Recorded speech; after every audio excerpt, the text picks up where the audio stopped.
ඊයේ දිනේ සමන්තුරේ පැවති ජාතික ජනබලවේගයේ සමුළුවයි මේ අවස්ථාවට ජාතික ජනබලවේගයේ නායක පාර්ලිමේන්තු මන්ත්‍රී අනුර කුමාර දිසානායක සහෝදරයා සහභාගී විය.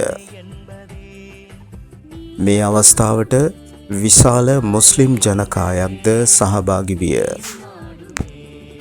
මෙවන විට නැගෙනහිර මුස්ලිම් ජනතාව ජාතික ජනබලවේගය කෙරෙහි වැඩි අවධානයක් යොමු කරමින් ඇතැයි ஆராய்ச்சி மார்க்க பவசாய்.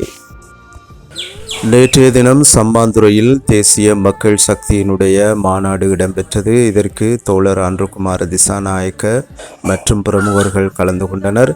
இந்த நிகழ்வுக்கு பெரும் திரளான முஸ்லிம் மக்கள் கலந்து சிறப்பித்ததாக அங்கிருந்து கிடைக்கும் தகவல்கள் தெரிவிக்கின்றன.